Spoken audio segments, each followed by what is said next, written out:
Eternal Dipak sports চ্যানেলের পক্ষ থেকে আজকে একটা ভিডিও তোমাদের সাথে শেয়ার করতে চলেছি, যেখানে কতগুলো গুরুত্বপূর্ণ কথা আজকে তোমাদের বলবো। যেটা হচ্ছে আজ থেকে প্রত্যেক রবিবার সন্ধ্যে 7টার সময় ঠিক এই সময় কিন্তু আমরা ভিডিও শেয়ার করবো তোমাদের সাথে।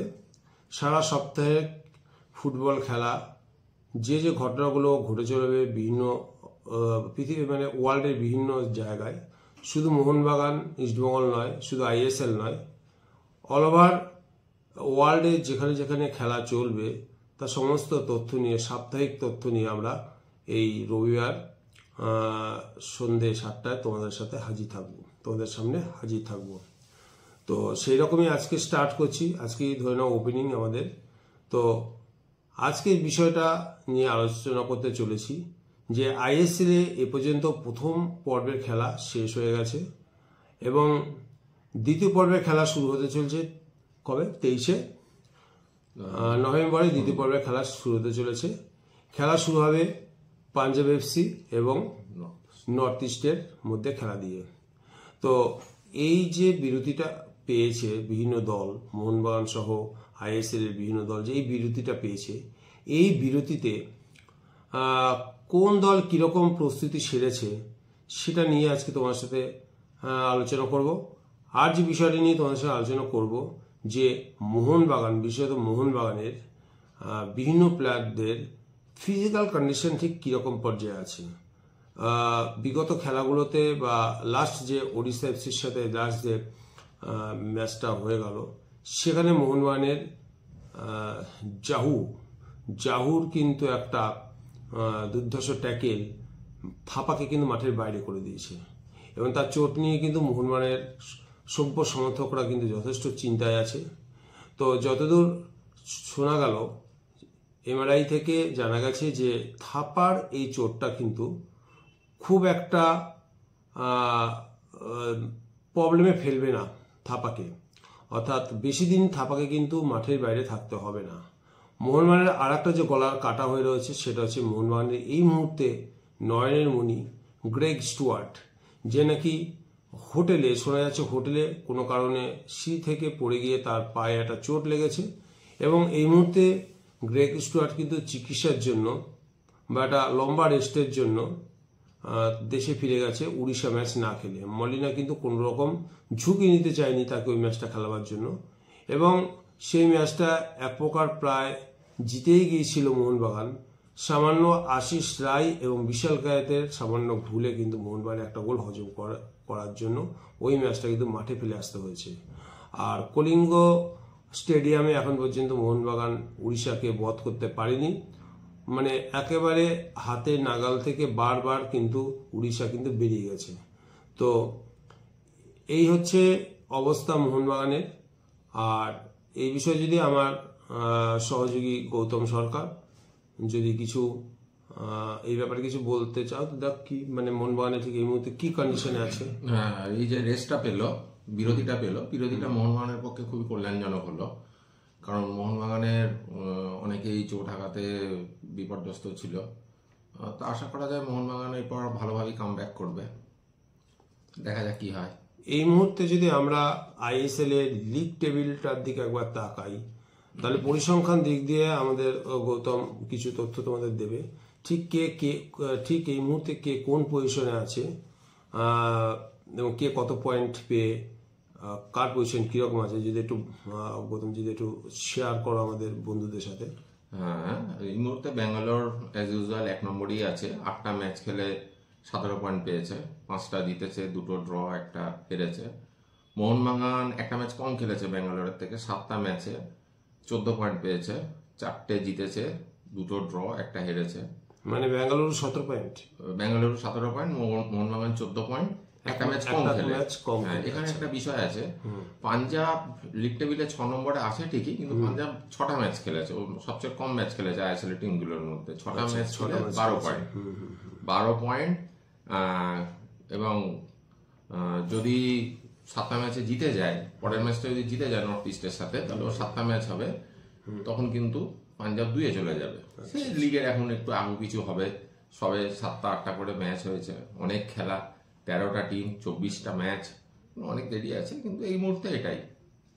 আচ্ছা, এই মুহূর্তে তা আমরা আর অ্যাজ ইউজুয়াল ইস্ট বেঙ্গল যথারীতি লাস্টেই আছে 13টা টিমের মধ্যে 13 নম্বরে। আগের ম্যাচে মোহামেডানকে ক্লাব হিসেবে এটা কিন্তু আমাদের খুব একটা গর্বের বিষয় নয়। না, সে তো নয়, বাংলার ফুটবলের ক্ষেত্রে এটা তো গর্বের নয়। বাংলার ফুটবলের একটু, তবে ইস্ট বেঙ্গল কিন্তু কিছুটা অক্সিজেন পেয়ে এসছে।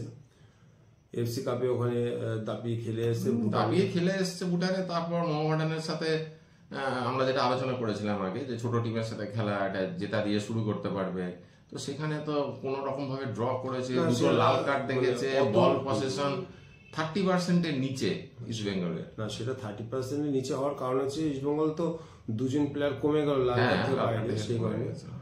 তো এই প্রসঙ্গে একটা দুটো কথা আছে। কথা হচ্ছে গিয়ে, যদিও আমাদের আলোচনার বিষয় এটা ছিল না, তাও বলছি, সেদিনকে যে রেফারি ছিল, যে কার্ড দুটো দেখিয়েছে, তো বিভিন্ন সোশ্যাল মিডিয়ায় ঝড় উঠেছে যে রেফারিং জঘন্য হচ্ছে। আমরা তার সঙ্গে একমত, কিন্তু সেদিনকে খেলায় যে দুটো কার্ড দেখেছিল ইস্টবেঙ্গলের, নারায়ণ সিং আর নন্দকুমার, কোনো কারণে কি ওই দুটো কার্ড দেখানোটা অবৈধ ছিল? যেভাবে ফেলে দিয়েছে মোহামেডানের প্লেয়ারটাকে, মানে ঘাট ধরে একদম ফেলে দেওয়ার মতো অবস্থা, একদম একটা সত্যি একটা অপরাধ, মানে অমার্জনীয় অপরাধ। সেক্ষেত্রে লাল কার্ড দেখানো ছাড়া কিন্তু রেফারির হাতে আর কোনো অস্ত্র ছিল না, এবং ফিফার রুলসেই আছে এটা লাল কার্ড দেখাবে, তা দেখিয়েছে। তো ঠিক আছে, এখানে ব্যাপারটা মিটে যেত। এবার ফিফাতে কিন্তু আরো একটা নিয়ম আছে যে কি না, রেফারির সাথে কোনো রকম তর্ক করা যাবে না, তাই তো? রেফারিকে তর্ক করে তাকে অপমান করার জন্য বলে শট, বোতলের শট বা অন্য কোনো রকম ভাবে বহিঃপ্রকাশ করে, রাগের বহিঃপ্রকাশ কিন্তু করা যাবে না, পরিষ্কার বলা আছে। তা সত্ত্বেও নাওরেন মহেশ যেভাবে বোতলে রাগকে প্রতিফলিত করে তুলেছে, এক্ষেত্রে রেফারির হলুদ কার্ড দেখানো ছাড়া কোনো উপায় ছিল না। যদি রেফারি এক্ষেত্রে হলুদ কার্ড না দেখাতো, তাহলেও কিন্তু সমালোচনা তাকে শুনতে হতো। সে তার স্ট্যান্ড মেনে কিন্তু হলুদ কার্ড দেখিয়েছে। এবার লাল কার্ডটা কেন খেলো? যেহেতু মহেশ আগের থেকেই একটা হলুদ কার্ড দেখেছিল। পরপর দুটো হলুদ কার্ডের ফল কি হয়? লাল কার্ড, এবং স্বাভাবিকই সে মাঠ থেকে বেরিয়ে যেতে বাধ্য হয়েছে। তো পরিস্থিতি ইস্টবেঙ্গলকে এই জায়গায় নিয়ে গেছে। মাথা গরম কম করতে হবে, কারণ কোচেরও একটা, আমি বলবো, কোচ বা যারা তাদেরকে প্রশিক্ষণ দিচ্ছে, তাদেরও কিছু জায়গায় হয়তো অভাব আছে প্রশিক্ষণে, যে কি ধরনের অ্যাটিচিউড করতে হবে মাঠে, সেক্ষেত্রে হয়তো মানে ঠিকমতো দিতে পারেনি বলেই এই দুটো লাল কার্ড খেয়ে গেছে। এটা কিন্তু কোনোভাবেই রেফারিকে দোষ দেওয়া যায় না। তো গৌতম, কি বলিস? না, ঠিকই আছে। আমি মনে করি রেফারি যেটা করেছে ঠিকই আছে। সমর্থকরা তো দুটো লাল কার্ড মেনে নিতে পারা একটু মুশকিল আছে, তারা সহজে মেনে নেবে না। এটা মোহনবাগান হলেও তাই হতো, যে কোনো টিম হলেই তাই হতো। এমনি রেফারির দিক থেকে আমার মনে হয় না রেফারি ভুল কিছু করেছে। ঠিক আছে, এদিকে আমরা আর ইস্টবেঙ্গল নিয়ে আর আমরা সামনে এগোচ্ছি না। যে বিষয়টা নিয়ে আলোচনা হচ্ছে মোহনবাগানের যে বিষয়টা নিয়ে সবচেয়ে আলোকপাত হচ্ছে, মোহনবাগানের জনতার নয়নের মণি দিমিত্রিয়াস পেট্রোটাস। এই পেট্রোটাস এই মুহূর্তে যে ফর্মে আছে, অ্যাকচুয়ালি গত বছরে যে ফর্ম ছিল তার ধারে কাছেও নেই বলা হচ্ছে। বেসিক্যালি যেটা মনে হচ্ছে যে দিমিত্রি পেট্রোটাস কিছুটা মোহনবাগানের টিম গত বছরের তুলনায় চেঞ্জ হওয়ার ফলে দিমিত্রি কিন্তু ঠিক সেই রকম ভাবে সুবিধা পাচ্ছে না, যে কারণে দিমিত্রি কিন্তু গত বছরের মতো সেই ছন্দে আসতে পারছে না, যেটা আমার মত। ঠিক আছে, এবং খেলা মোহনবাগানের টোটালি পাল্টে গেছে। গ্রেগ স্টুয়ার্ট নির্ভর খেলা হয়ে গেছে। গ্রেগ স্টুয়ার্ট খেললেই মোহনবাগান খেলবে, সে জাগলেই মোহনবাগান জাগবে, এরকম একটা রেওয়াজ হয়ে গেছে। এবং গ্রেগ স্টুয়ার্টের পাস থেকে ম্যাকলারেন পাস পাবে, ম্যাকলারেন গোল করবে, এরকম যুগলবন্দি তৈরি হয়ে গেছে। গত ম্যাচে যদি আমরা দেখি, তাহলে দেখব যে দিমিত্রি পেট্রোটাসের সাথে কিন্তু ম্যাকলারেনের সেইভাবে কিন্তু সেট হয়নি, বা সেইভাবে কিন্তু বনিবানা তৈরি হয়নি, এবং সেই গোলের জায়গায় কিন্তু সেইভাবে দিমিত্রি পেট্রোটাসও কিন্তু ম্যাকলারেনকে বাড়াতে পারেনি, যে কারণে ম্যাকলারেনকে কিন্তু আগের তুলনায় যথেষ্ট নিষ্প্রভ মনে হয়েছে। তো সেইভাবে বন্ডিংটা কিন্তু তৈরি হয়নি ম্যাকলারেনের সাথে। তো যে কারণে দিমিত্রি পেট্রোটাস গত ম্যাচে যথেষ্ট ভালো খেলেছে। তার একটা অ্যাসিস্ট আছে কর্নারে, দুর্দান্ত বাঘ খাওয়ানো কর্নার থেকে। মনবেডের দুর্দান্ত হেড গোলকিপার কিন্তু হাত ছুঁয়েও কিন্তু ঠেকাতে পারেনি, ব্রিলিয়ান্ট গোল। আর পেট্রাসকে এখানে যথেষ্ট থ্যাঙ্কস বা ধন্যবাদ দিতে হবে যে সে কিন্তু পুরো ফর্ম আস্তে আস্তে ফিরে পেয়েছে। গত বছর পুরো মাঠ কিন্তু গত ম্যাচ কিন্তু পেট্রাস পুরো মাঠ দাপিয়ে খেলেছে। তো এক্ষেত্রে সলিউশনটা কি হতে পারে, যে এইভাবে যে গ্রেগ স্টুয়ার্ট যে ফর্ম, যে আগুনে ফর্ম, তাকে বাদ দিয়ে দিমিত্রি পেট্রাসের ফর্মে ফিরেছে, তাকে নামানোটা মলিনার কাছে একটা ঝুঁকিপূর্ণ হয়ে দাঁড়াচ্ছে না? আর পেট্রাসকে আর যদি গ্রেগ স্টুয়ার্টকে একসাথে নামিয়ে দেওয়া হয়, তাহলে কিন্তু সেই ম্যাকলারেন আর গ্রেগের সেই যে মানে কম্বিনেশন, সেই কম্বিনেশনটা ব্রেক হয়ে যাবে। কি বলিস, মানে কি হতে পারে এই ব্যাপারে? হতে পারে বলতে স্টুয়ার্টকে তো এখন বসানো সম্ভব না। স্টুয়ার্টকে বসানো তো নিয়ার টু ইম্পসিবল, সম্ভবই না, মানে সেই হচ্ছে এখন চালিকে সম্ভব না। আবার স্টুয়ার্টকে রেখে দিয়ে ম্যাকলারেন না, স্টুয়ার্টকে রেখে দিয়ে পেতাতসকেও নামানো সম্ভব না, কারণ ওই জায়গাটায় বিদেশির একটা ব্যাপার আছে। মোহনবাগানে যেহেতু দুজন বিদেশি ডিফেন্ডার রয়ে গেছে, চার জন্য কোটা ওইখানেই পূর্ণ হয়ে যাচ্ছে। কাজে ম্যাকলারেন বা কামিন্স ওপরের জায়গাটা এরকম হয়ে গেছে, দুই বিদেশি অল্টারনেট করে খেলাতে হচ্ছে। ঠিক পেত্তাতোসের জায়গাটাও তাই, স্টুয়ার্ট না হয় পেত্তাতোস, একজনকে খেলাতে হচ্ছে, যেহেতু নিচে দুজন ডিফেন্ডার বিদেশি। সেই কারণে এক ডিফেন্ডার যদি ভালো ভারতীয় পেত, তাহলে সেক্ষেত্রেও দুজনকে একসাথে খেলানো যেত, ভারতীয় একজন ডিফেন্ডারকে খেলিয়ে। মোহনবাগান এটা একটা প্রবলেম যেমন আছে, তেমনি এটাও ঠিক, এটা একটা হেলদি কম্পিটিশন টিমের মধ্যে। কেউ একজন খারাপ খেললে সে জানে যে তার জন্য আরেকজন রেডি হয়ে বসে আছে। এটা ভালোই, এটা টিমের পক্ষে ভালো, মোহনবাগানের পক্ষে ভালো, সবসময় সেট রেডি থাকছে। তো বিষয়টা হচ্ছে কি, এমন একটা হেলদি কম্পিটিশন ঠিক আছে, তো এই হেলদি কম্পিটিশনটা কিন্তু আনহেলদি হয়ে পড়তে পারে। কারণ হচ্ছে কি, দিমিত্রি একটা নাম্বার ক্লাস 1 বিশ্বকাপার, এবং গত 2 দশকে মোহনবাগানের চালিকা শক্তি ছিল কিন্তু এই দিমিত্রি পেট্রাস।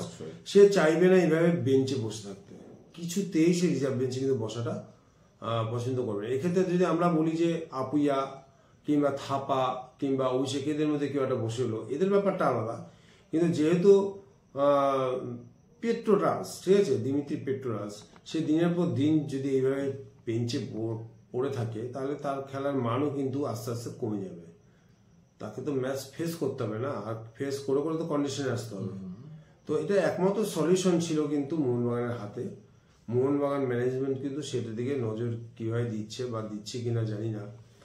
2 ডিফেন্ডারের জায়গায়, 2 বিদেশি ডিফেন্ডারের জায়গায় আস্তে আস্তে যদি একজন ডিফেন্ডারকে সেট করে ফেলতে পারে, তাই তো, বাকিটা গৌতম বল। হ্যাঁ, একজন ভারতীয় ডিফেন্ডার যদি আসে মোহনবাগান টিমে, ভালো ডিফেন্ডার, সেরকম ডিফেন্ডার তো মানে এদের সাবস্টিটিউটের মতো ডিফেন্ডার হতে হবে, যাকে দেখা যেমন আনোয়ার ছিল, আনোয়ার চলে যায়, একটা বড় লস হয়েছে, একটা সেট ছিল না, একটা সেট টিম ছিল, সেন্ট্রাল ডিফেন্ডার। সেই ক্ষতিটা কিন্তু এখন মনে পূরণ করতে পারিনি, দিনের পর দিন ক্ষতিপূরণ কিন্তু মনে বাড়িয়ে যাচ্ছে ওই কেসে না। কারণ এখনো মোহনবাগানে কিন্তু ওই জায়গাটা, মোহনবাগান যদি আনোয়ার থাকতো তাহলে কি হতো, আনোয়ার খেলতো, দুজন ডিফেন্ডারের একজন বিদেশি নিত, সেক্ষেত্রে পেতাতোস আর স্টুয়ার্ট একসাথে শুরু করতে পারতো। তো সেই ডিফেন্ডারের জায়গাটা অ্যাকচুয়ালি ঘুরিয়ে দেখতে গেলে ঝাড় হচ্ছে। একজন যদি ভারতীয় ডিফেন্ডার পেত, ডিফেন্সটাকে সেট করেছে মলিনা ঠিকই, কিন্তু কম্বল একদিকে টানলে একদিকে ফাঁকা হয়ে যায়, ঠিক সেরকম হয়ে গেছে। মোহনবাগানের ফরওয়ার্ড লাইনটা প্রবলেমেটিক হয়ে গেছে। যদি ধরো দিমিত্রি আর স্টুয়ার্ট দুজনে যদি তোমার খেলতো, মানে মিডফিল্ডে খেলতো, আর উপরে ম্যাকলারেন, তার খেলাটা আরো বেশি আক্রমণাত্মক। এমনি মোহনবাগান এখন আক্রমণাত্মক খেলছে, আরো বেশি আক্রমণাত্মক। এই একটা ব্যাপার হলো। তো আমরা দিমিত্রি পেট্রাসকে নিয়ে পরে শুধুই একটা ভিডিও আমরা বানাবো ঠিক করেছি, হয়তো সামনে রোববারই করতে পারি, তার বিভিন্ন তথ্য নিয়ে। তথ্য সেটা তো আমরা এখানে বেরিয়ে আসি। কিন্তু আর একটা বিষয় না বললি নয়, এই মুহূর্তে দিনের পর দিন মোহনবাগানের একজন প্লেয়ার উন্নতি করেই চলেছে অলক্ষ্যে, সে হচ্ছে মনবীর সিং। পরপর 2-3টে ম্যাচ এত সুন্দর খেললো মনবীর সিং, যে কারণে দিমিত্রি পেট্রাস তাকে ইন্ডিয়ার রোনাল্ডো বলতে বাধ্য হয়েছে না, ইন্ডিয়ার রোনাল্ডো বলেছে। কথাটা শুনে আমাদের খুব ভালো লেগেছে।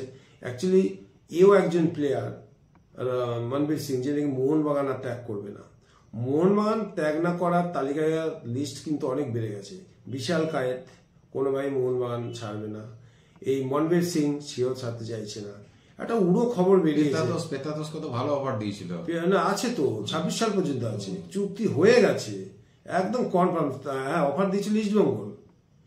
এবং দেয়নি, অফার দেয়নি, সে তার বক্তব্যটা এটাই ছিল, ইস্টবেঙ্গলও যদি অফার দেয়, ভারতের কোন ISL এর কোন দল যদি অফার দেয়, মোহনবাগানই সে সই করবে। সত্যি প্রকৃত মোহনবাগান, ঘরের ছেলে যাকে বলে না। তো ব্যারেটো, সনি নর্ডির এক পংক্তিতে চলে আসলো দিমিত্রি পেট্রোরাস, আপাতত মোহনবাগানের জনতার নয়নের মণি। তো ওই চ্যাপ্টার আমি যাচ্ছি, যত এই নিয়ে কথা বলবো তত সময় আরো অতিবাহিত হয়ে যাবে। তা যাচ্ছি আমরা যে ব্যাপারটা নিয়ে বলতে চাইছি, লিস্টান কোলাসো মানে আমরা এই কারণে বলছি, এই মুহূর্তে আমাদের হাতে আর কোনো তথ্য নেই, মানে আমরা এদের নিয়ে আলোচনা সমালোচনা এটাই করছি যে লম্বা বিরতি, তারপরে খেলা হবে, তারপরে তোমাদের সাথে সেই খেলা নিয়ে শেয়ার করবো। এই মুহূর্তে গৌতমের কিছু অভিমত শোনো যে লিস্টনের কি ভুল বা ত্রুটি আছে, বা তার প্লাস পয়েন্টই বা কি, মাইনাস পয়েন্টই বা কি। লিস্টন খুব ভালো খেলছে, খুবই ভালো খেলছে, মানে বাঁ দিকটা সবসময় বাঁ দিকটা রাখছে, অপোনেন্ট টিমের ডিফেন্ডারদের রীতিমতো ব্যস্ত রাখছে, খুব ভালো খেলছে। কিন্তু লিস্টন আমার মনে হয় পায়ে বলটা একটু বেশি রাখছে। আচ্ছা, এটা ফাইনাল পাসটা দিতে একটু লেট করছে, আর নিজে যে শটগুলো করছে আগের মতো না, হ্যাঁ শটগুলো করছে, শটগুলো গোলকিপারের হাতে চলে যাচ্ছে, একটু ডাইনে বা বাই হলে কিন্তু যা শটের গতি দিচ্ছে, লিস্টনের পায়ের শটে এমনি গতি আছে, জেনুইন গোল, কপাল খারাপ, গোলকিপারের হাতে যেই পৌঁছচ্ছে। ভালো, খুবই ভালো, খুবই ভালো। লিস্টনের সাথে মনবির ডান দিক দুকর খেলছে, ডান দিক বাঁ দিক দুটো উইংস প্রচন্ড সচল এই মুহূর্তে মোহনবাগানের চিন্তার কোনো কারণ নেই, যে কারণে ডিফেন্স কিন্তু সবসময় ব্যতিব্যস্ত থাকে। হ্যাঁ, অপোনেন্টের ডিফেন্স। মাঝখান থেকে একজন প্লেয়ার, যেটা হয়তো অনেকেই খেয়াল করেনি, এই যে গ্রেগ স্টুয়ার্টের সাফল্যের যে কারণ, নিঃশব্দে কিন্তু কাজগুলো করে গেছে আপুইয়া, তাই না? আপুইয়া কিন্তু অপোনেন্ট প্লেয়ারের যে মিডফিল্ডার, তাদের পা থেকে বল কেড়ে নেওয়া, ছোট ছোট থ্রু পাস দেওয়া এবং বল লক্ষ্যে পৌঁছে দেওয়া, এই কাজগুলো কিন্তু অনবরত করে যাচ্ছে। কেন শুধু আপুইয়া, কেন এই কাজটা আমি বলবো সুভাশিসও। না, আমি মিডফিল্ডের কথা বলছি। মিডফিল্ডার কি করে? মিডফিল্ডার প্লেয়ারের প্রধান কাজ দু ধরনের কাজ, একটা অ্যাটাকিং মিডফিল্ডার, ডিফেন্সিভ মিডফিল্ডার।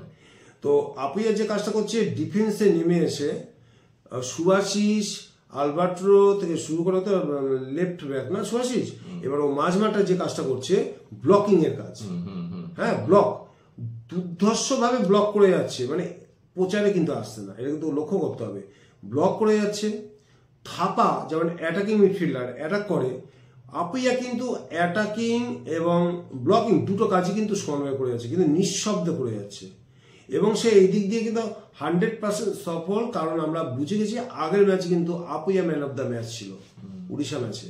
মাঝখানে কি খেলাটা খেলেছে, যারা ফুটবল বিশেষজ্ঞ সেদিনকে ছিলেন, তারা কিন্তু ব্যাপারটা কিন্তু বুঝে গেছেন যে মোহনবাগানের সাফল্যের মূল চালিকা শক্তি হতে গ্রেগ স্টুয়ার্ট হতে পারে, কিন্তু পেছন থেকে যে সাহায্যটা করে গেছে সে আপুইয়া কে। তার সঙ্গে আমাদের অ্যাটাকিং হিসেবে থাপা এগিয়ে যাচ্ছে, কিন্তু ব্লকিং এ কিন্তু আপুইয়া কিন্তু অনবদ্য ফুটবলটা খেলে যাচ্ছে। তার কথা না বললে কিন্তু অন্যায় হবে, ঠিক আছে? পাশাপাশি যদি আমরা বলি, এই মুহূর্তে যে প্লেয়ারটার প্রতি মোহনবাগানের আস্থা কিন্তু প্রায় চলেই গেছিল, এই মুহূর্তে কিন্তু সেই প্লেয়ারটি নিজেকে যথেষ্ট আপগ্রেড করে নিয়েছে, সে হচ্ছে টম আলড্রেট। যেদিনকে টম আলড্রেট খেলতো, সেদিনকে মোহনবাগান হারতো বা ড্র করতো, এরকম একটা লস হয়েছিল যে রড্রিগেজ না থাকলে পরে মোহনবাগান হয় ড্র করবে, নয় হারবে। রড্রিগেজের পাশে খেলতে খেলতে টম আলড্রেট কিন্তু দুজন সেট হয়ে গেছে।